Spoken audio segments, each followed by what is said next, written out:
This channel does not promote any violent, harmful, or illegal activities. All content provided by this channel is meant for an education purpose only.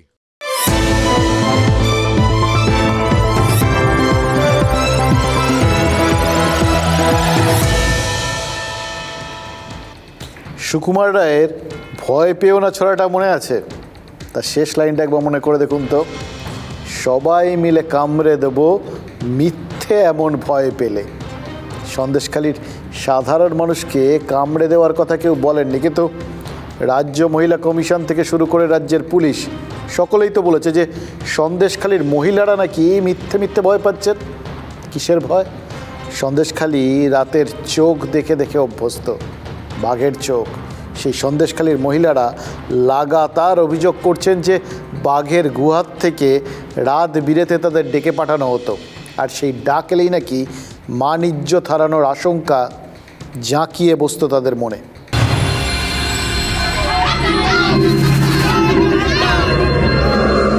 আমাদের এরকম রাত 12টা একটাই মিটিংয়ে ডেকে নিয়ে যেত, না জানলে বাড়িতে এসে মারধর করতো। যাদের দেখতে ভালো না তাদেরকে বাইরে বসিয়ে রাখতেন, বলতো রান্না বান্না করবে বা দেওয়া থাওয়া করবে, এটা করবে ওটা করবে, এসব বলতেন। আর যারা ভালো মন্দ মহিলা দেখতে সুন্দর তাদেরকে ভিতরে নিয়ে যেতেন, মিটিং করতেন। কি মিটিং করতেন সেটা তো আর আমরা সবাই ভিতরে ঢুকতাম না। ভালো মেয়েদের ভিতরে নিয়ে ওরা কি করছে না করছে আমরা তো আর দেখতে পাচ্ছি না। আর যেগুলো একটু মানে রং চং চাপা দেখতে ভালো না, ওদেরকে কিছু কাজ করিয়ে আর বাড়ি পাঠিয়ে দিচ্ছে।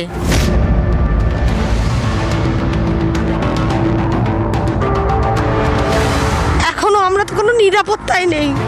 এই মুহূর্তে আমরা মুখ খুলে যদি থাকি বলা যায় না কি হতে পারে আমাদের। যাদের বিরুদ্ধে আমরা থানায় গেছি, ধরো মারধরের অভিযোগে, আমাদের হামলার অভিযোগে, আমাদের স্বামী সন্তান তুলে নিয়ে যাবার অভিযোগে, তারা যদি আমাদের রাতারাতি আবার কোনো ক্ষতি করে, যার জন্য আমরা মুখ ঢাকা দিয়ে আছি। আমাকে কালকে মারধর করেছে, আমার গালে মেরেছে, আমি সেই ক্ষত জায়গাটা আমি ঢেকে রেখেছি।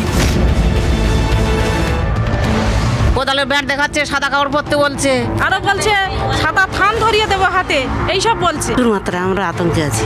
এর পরবর্তী স্টেপে কি হবে আমার সেটাই আমাদের এখন চিন্তনীয় বিষয়। না, আমরা একটা আতঙ্কে আছি, কখন কি হবে আমরা বুঝতে পারছি না। নিশির ডাকের মতো বাঘের ডাক উপেক্ষা করার কোনো জো নেই। না গেলে হাতে সাদা শাড়ি ধরিয়ে দেওয়ার মতো হুমকি, স্বামী সন্তানের অমঙ্গলের চিন্তা। এসব শুনে কে ভয় পাবে না বলুন তো? এসব শুনেও যদি কেউ ভয় না পেয়ে থাকতে পারেন তাহলে তো তাকে সাধারণ মানুষের পর্যায়ে আর ফেলা যায় না, অসাধারণ বলতে হবে। কিন্তু সন্দেশখালী সেটা তো সাধারণ মানুষের জায়গা। ওই যারা গত কয়েকদিন ধরে আমাদের সঙ্গে কথা বলেছেন, আর যারা গত কয়েকদিন ধরে এই লাঠি ঝেঁটা হাতে রাস্তায় নেমেছেন, তারা সবাই সাধারণ মানুষ।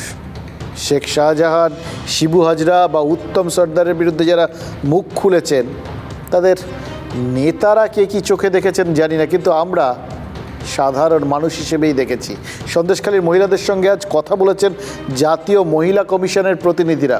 গ্রামের মানুষের সঙ্গে কথাবার্তা বলার পরেই জাতীয় মহিলা কমিশনের প্রতিনিধিরা বলেছেন মারাত্মক গুরুতর সব অভিযোগ তাদের সামনে তুলে ধরেছেন ওই সাধারণ মানুষগুলো। আচ্ছা, একটা কথা বলুন তো, এই অভিযোগগুলো যেগুলো লাগাতার আমরা শুনে আসছি এবং প্রতি মুহূর্তে কত বিভিন্ন জিনিস ঘটছে। এর আগে একবার শুনেছি যে পুলিশ ঢুকেছে, তারপর আবার শোনা গেল যে পুলিশ গেছিল, কোনো অভিযোগ পায়নি। পুলিশ তারপর জানিয়েছে অভিযোগগুলো এখন অবধি কিচ্ছু তারা পায়নি, যেগুলো বলা হচ্ছে তার মানে সব মিথ্যে। রাজ্য মহিলা কমিশন তারাও গিয়ে কথা বলেছিল, তখনও তো তারা বলেছিলেন এই যা অভিযোগগুলো বলছেন সেগুলো তাদের সামনে কেউ করেননি, কোনো প্রমাণ পাওয়া যায়নি। এটা একটা মানসিক চাপ না? এই রকম চাপগুলো যখন চেপে বসছে, তারপর সেগুলো এড়িয়ে ফের কি করে এই মানুষগুলো এভাবে মুখ খুলছেন বলুন তো? এদের কি সত্যি সাধারণ বলা চলে? हमारे पास कंप्लेन हमें मिला है, हमारे साथ बहुत औरतें आई थी हमसे बात करने के लिए एंड बहुत सीरियस एलिगेशंस हैं, so we will work on it. আচ্ছা, কি বিজ্ঞাপন হচ্ছে বাংলার বলুন তো? এই যে জাতীয় মহিলা কমিশন এরা এখানে এলেন, সর্বভারতীয় বডি, ভিন রাজ্যের বহু লোকজন রয়েছে। এই অভিযোগগুলো তো সর্বভারতীয় ক্ষেত্রে যাচ্ছে, সবার চোখ তো সন্দেশখালীতে। কি বিজ্ঞাপন হচ্ছে বাংলার? আর এই যে গুরুতর অভিযোগের কথা তারা বললেন, সেগুলো কি হতে পারে? শুধু রাতে বাঘের গুহায় ডেকে পাঠানো, নাকি সেই গুহায় হাজির হওয়ার পর থেকে যে ভয়ঙ্কর অভিজ্ঞতা হতো সেই কথা? কোনটাকে মারাত্মক গুরুতর অভিযোগ বলে মনে হচ্ছে এই জাতীয় মহিলা কমিশনের? গতকাল রাজ্য মহিলা কমিশনের চেয়ারপারসন লীনা গঙ্গোপাধ্যায় কি বলেছিলেন মনে আছে আপনাদের? লীনা গাঙ্গুলি বলেছিলেন যে গ্রামের মহিলারা তারা রাত বিরেতে ডেকে পাঠানোর কথা বলেছেন ঠিকই, কিন্তু রাতে ডেকে মান সম্মানহানি বা শ্লীলতাহানির মতো গুরুতর অভিযোগ নাকি তাদের কাছে কেউ করেননি। একই জায়গা, একই মানুষদের সাথে কথা বলেছেন রাজ্য মহিলা কমিশন আর জাতীয় মহিলা কমিশন, অথচ দুই কমিশনের প্রতিনিধির কথার মধ্যে একটা সূক্ষ্ম ফারাক আছে। কিন্তু কোথাও গিয়ে ফারাকটা নেইও, জানেন তো। মানে ওই হাতি দেখার কথা বলি না, কেউ সামনের থেকে দেখলে সুর দেখেন, কেউ পেছন থেকে দেখলে লেজ দেখেন, ব্যাপারটা সেরকম না তো। একটু মিল বোধহয় আছে, তাই না? ডেকে পাঠানোর কথাটা তো সবাই জানেন, তারপরের কথাটা হয়তো এই জাতীয় মহিলা কমিশন ধরছেন, রাজ্য মহিলা কমিশন ধরেননি। আচ্ছা, রাত বিরেতে কিছু দরকার নেই, শুধু বাড়ির মহিলাদের যদি বাইরে কোথাও কেউ একটা ডেকে পাঠায়, সেটাই কি সম্মানহানির পক্ষে যথেষ্ট নন? বিশেষ করে যারা মহিলা কমিশনে রয়েছেন, যারা মহিলাদের সম্ভ্রম, যারা মহিলাদের অধিকার, মহিলাদের সুরক্ষা, এই বিষয়গুলো সুনিশ্চিত করতে এসছেন, তাদের কাছে কি ওই পর্যন্তই যথেষ্ট নয়? কেন ডেকে পাঠাবে রাত্রে? কাদের সেই অধিকার আছে যাকে তাকে, যে কোনো ঘরের মা বউকে এইভাবে রাত্রিবেলা ডেকে পাঠানো? এই সূক্ষ্ম ফারাকটা যেটা ওই বলছিলাম দুই কমিশনের কথার মধ্যে রয়েছে, সেটা কিন্তু এই সন্দেশখালির আন্দোলনের যৌক্তিকতা প্রমাণে আকাশ পাতাল পার্থক্য গড়ে দিতে পারে। দুটো দৃষ্টিভঙ্গি আলাদা, ফলে গোটা বিষয়টাকে সম্পূর্ণ উল্টো দুটো দিক থেকে দেখার চেষ্টা হতে পারে। কিন্তু তাতে যে জন্য মহিলা কমিশন, যেটা তাদের মেন কাজ, কোথাও গিয়ে সেটা ব্যাহত হয়ে যাবে না তো? কে ঠিক কে ভুল আমরা জানি না। দুটো মহিলা কমিশন, দুটোই বড় বডি, এবার তাদের একটা বিশেষ স্ট্যাটাস রয়েছেন, তারা আসছেন, তারা রীতিমতো সম্মানীয় লোকজন। এত গুরুদায়িত্ব, মহিলাদের সম্মান, সম্ভ্রম, সুরক্ষা এগুলো সুনিশ্চিত করা, তাদের ওপর কোনো কিছু অবিচার হচ্ছে কিনা সেগুলো দেখা, বিরাট দায়িত্ব, গুরুদায়িত্ব। ফলে তারা যখন পরস্পর বিরোধী কিছু কথা বলেন, কে ঠিক কে ভুল আমরা জানি না। আমরা শুধু একটা জিনিস জানি, বারবার সেটাই ভাবছিলাম, জানেন তো, যে ঘরের মা বোনেরা যে জিনিসটা নিয়ে সচরাচর কথা বলেন না, তাদের মনের ওপর এত রকম চাপ তৈরি হওয়ার পরেও, যেখানে পুলিশ বলছে এই অভিযোগের যথার্থতা নেই, তাদের কাছে কোনো রকম প্রমাণ নেই, যেখানে মহিলা কমিশনের মধ্যে গণ্ডগোল লেগে যাচ্ছে, কেউ বলছেন গুরুতর অভিযোগ, আরেকজন বলছেন দুজনেই সমান, দুজনেরই কাজ, কিন্তু দুজনেই এক দলের সাথে কথা বলেছেন, কিন্তু তারা বলছেন কোনো রকম প্রমাণ পাওয়া যায়নি। অর্থাৎ কোথাও গিয়ে তারা ঠিক বলছেন না, নিজেদের সম্ভ্রম হানির মতো অভিযোগটা তারা ঠিক বলছেন না। এই এত বড় একটা বক্তব্য, মনের ওপর কী পরিমাণ চাপ, সেগুলোকে পাশে সরিয়ে রেখে যারা ফের একবার মুখ খুলতে পারেন, কেন কতটা ভয়ের মধ্যে তারা আছেন, প্রত্যেক দিন কিভাবে তাদের আতঙ্কের মধ্যে দিয়ে দিন কাটছে, কীভাবে রাতের পর রাত আতঙ্ক বয়ে এসছে, সেই কথাটা যখন বারবার একভাবে এই মহিলারা বলতে পারেন না, তখন আমরা ওই বাকি আর কাউকে চিনি না, আমরা এই মহিলাদের বক্তব্যটাই জানি। দেখুন, দিনের পর দিন গ্রামের মহিলাদের নিয়ে এই কাজকর্ম করিয়ে নেওয়া, রান্নাবান্না করানো, খিদমত খাটা, এগুলোর এইটুকুনি পর্যন্ত যদি অভিযোগটা হয়, তার একরকম গুরুত্ব। আর দিনের পর দিন এই গ্রামের মহিলাদের রাতের বেলা ডেকে পাঠানো, তাদের বিভিন্ন রকম যৌন হেনস্থার অভিযোগ, তার গুরুত্ব তো অন্যরকম। দুটোর গুরুত্ব তো এক হতে পারে না, তাই না? তাই দুদিক থেকে যদি দুই কমিশন দেখেন, তাহলে কিন্তু গোটা বিষয়টার মধ্যে একটা সংঘাত বেঁধে যাওয়ার বা ধোঁয়াশা দেখা দেওয়ার একটা বিরাট সম্ভাবনা রয়েছে। রাজনীতি কিন্তু সচরাচর এই কাজটা করে, চায় যে কোনো বিষয়ে একটা ধোঁয়াশা তৈরি হোক। বারাসাতের ডিআইজি সুমিত কুমারও কিন্তু বলেছেন যে তারা অনেক খোঁজ খবর করেও মহিলাদের যৌন হেনস্থার কোনো প্রমাণ এখনও জোগাড় করতে পারেনি, তাই তাদের কিছু করার নেই। যাদের বিরুদ্ধে অভিযোগ, তাদের বিরুদ্ধে ব্যবস্থা নেওয়ার মতো জায়গাতেও তারা পৌঁছতে পারেননি। ভবিষ্যতে প্রমাণ যদি জোগাড় টোগাড় হয়ে যায়, তখন তারা আইনি ব্যবস্থা নেবেন। এবার রাজ্য মহিলা কমিশনের চেয়ারপারসনের বক্তব্য বা বারাসাতের ডিআইজির কথা ওই মহিলারা, সন্দেশখালীর মহিলারা, তারা তো সবই শুনেছেন। তারপরেও কিন্তু তারা পাল্টা বেশি না 2-3খানা প্রশ্ন করেছেন। আর প্রশ্নগুলো না যখন আমরা শুনছিলাম মনে হচ্ছিল বুকের মধ্যে এসে বিঁধছে। আমরা এই ঠান্ডা করে থাকি, আমরা তথাকথিত শহুরে সমাজের প্রতিনিধি, আমরা তথাকথিত উচ্চমার্গীয় লোকজন যারা টেলিভিশনে কথা বলি,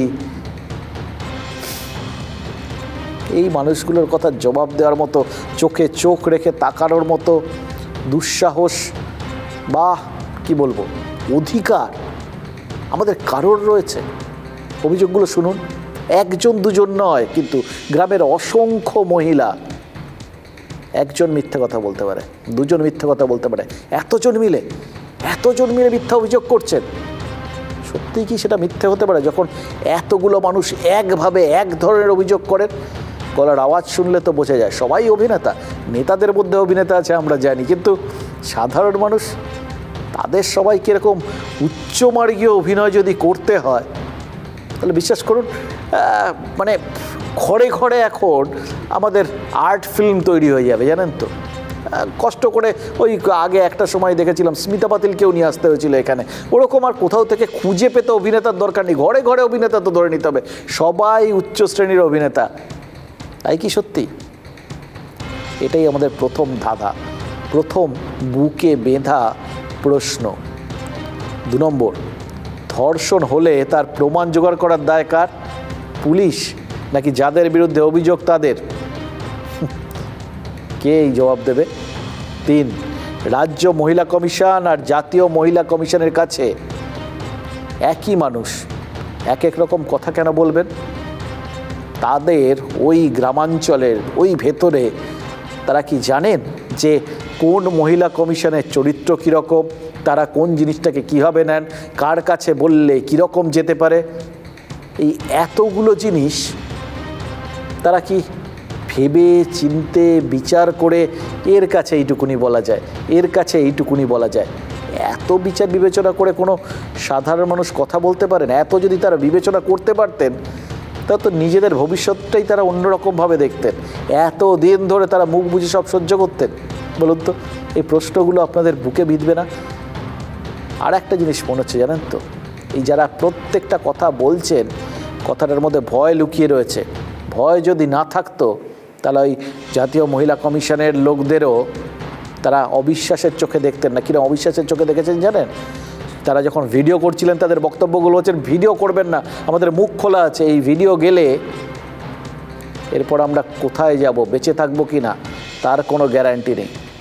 এই এত রকম ভয়ের মধ্যে যারা থাকেন, যারা কাউকে আলাদা করে ভরসা করতে পারেন না, তারা হিসেব নিকেশ করে এক একজনকে এক এক রকম বক্তব্য দেবেন, হতে পারে?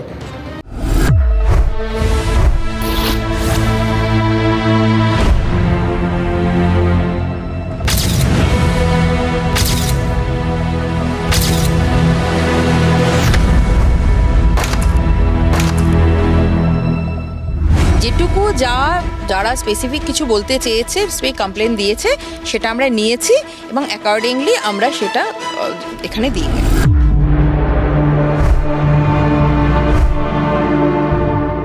ধর্ষণ ছাড়া কি মেয়েদের কি ওই একটা জিনিসেই সম্মান যায়? হয়তো কিছু মুষ্টি মেয়ে আমাদের ধর্ষণ হয়েছে, কিন্তু তাদের সমাজে বাঁচতে হবে, তাদের স্বামী শ্বশুর শাশুড়ি সবাই বাড়িতে আছে, বাচ্চা কাচ্চা আছে, তো সেক্ষেত্রে সে কি বলবে যে আমি এটা হয়েছি? হ্যাঁ, কারোর ক্ষেত্রে হয়তো বলেছে যে কারোর একটা মারধর হয়েছে, কাউকে মারধর করা হয়েছিল, বা কাউকে বেসিক্যালি বেশিটাই হচ্ছে ভয় দেখানো হয়েছিল, যে নিয়ে গিয়ে বসে রাখা বা অত্যাচার করা হবে এই ভয়টা দেখানো। তারা বলেছেন আমার নয় আর একজনের, এই রকম, অর্থাৎ এই ঘটনাটা আমি বুঝতে পারিনি এখন। সবসময় কি ওটাই কি শ্লীলতাহানিটা কি সম্মান নয়? আমাদের এই রাস্তায় যাচ্ছে হঠাৎ মাত্র খুব বাজে ভাষায় কথা বলে যাচ্ছে, মুঝে সেই খারাপ কথা যেগুলো বলে যাচ্ছে, আমাদের হাত ধরে টেনে নিয়ে যাচ্ছে হঠাৎ শাড়ি ধরে টেনেছে, তো এগুলো কি মেয়েদের সম্মানের হানি হয় না?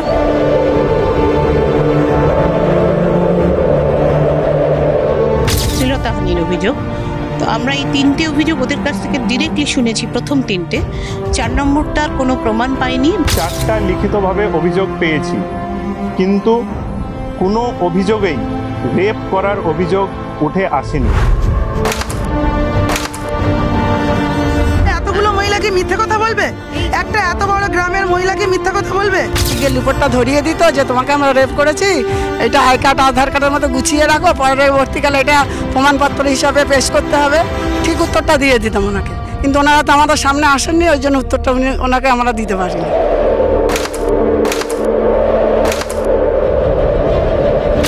এই যে মহিলা কমিশন, এই যে বড় বড় সবাই আসছে, তাদের বাড়ির মেয়ে বা মহিলারা এই 1-2 মাস অন্তত এই শিশু স্বজনের এরিয়া থাকুক, থেকে তারা বাড়ি গিয়ে বলুক যে আমাদের এখানে কি পরিস্থিতি। তাহলে সম্মানহানি কাকে বলে? কোনটা শুধু সম্মানহানি? উনি সিরিয়াল তৈরি করেন না, একজনের 14-15টা করে বিয়ে দিয়েও আবার অবৈধ সম্পর্ক। উনি আবার মহিলা কমিশনার হয়েছেন আমাদের এখানে। উনি মহিলা কমিশনার।